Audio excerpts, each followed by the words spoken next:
Good day mga mamis! Gagala lang kami ng mga bata. Gusto ko lang i-share yung mga madalas na laman ng aming baby bag. Gustong gusto ko tong bag na to kasi madaming bulsa.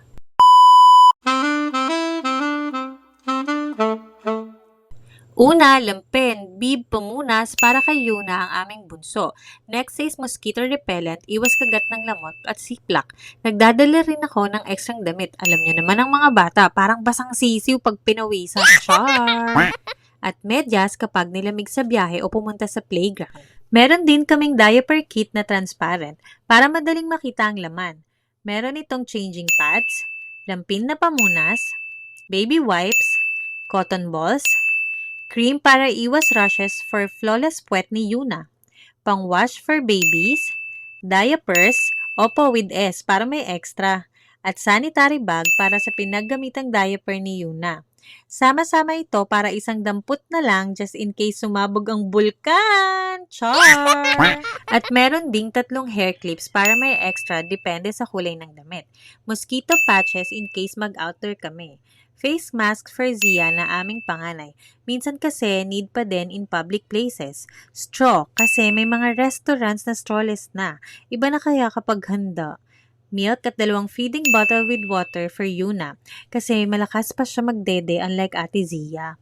At syempre, meron ding para kay Zia. Magkaibang kulay para di ako malito. O diba, mukha naman siyang di mabigat. Char! At tapos na yung unang bag. Yes, tama. Una pa lang, hindi sasapat ang isa. Itong second bag naman ay para sa mga snacks nila Yuna at Zia. Just in case gutumin sila ng biglaan. Inuming tubig para kay Ate Zia. Halo-halong biskwit like crackers, malamang sa sasakyan palang ubus na to. Drinking water naman para kay Yuna, yung bottle pala niya, yung may straw. And then cookies at iba pang snack. Wet wipes para pamunas kapag kumakain, hiwalay yung pampupo at pang snack ha. O ito naman ang kasunod. Since may arte si Mami at si Ate Zia, ay hindi pala ito sa akin. Ayan, nagkasya naman lahat, onting siksik lang.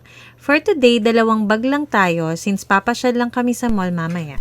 So ngayon, ready naman natin yung damit ng mga kids.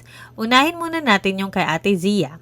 Underwear, then itong Barbie na maong pants. O diba walang kaarte-arte? Tapos, since naka-Barbie pants siya, dapat pink din yung pantaas niya. With matching pink feather coat pa. And then, pink yung sapatos para Barbie lang ang peg. Ay, di pa pala kami nakakapanood ng Barbie na movie. Baka naman, Daddy. Yung susunod naman ay kay Baby Yuna. Kailangan may bib para madaling punasan ng bibig niya. And then blouse niya.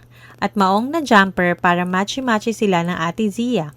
May sarili na rin siyang sapatos since naglalakad na din ng bulinggit. At i-check din namin mamaya kung kaya na niya maglakad ng hindi inaalalayan. Habang tayong mga mamis ay abala sa paghahanda ng gamit, meron tayong mga daddies na mga asar pa at tatanungin kung bakit tayo matagal. Grabe, di ba? Ang sweet nila, no? Char! See you sa next video. Bye-bye!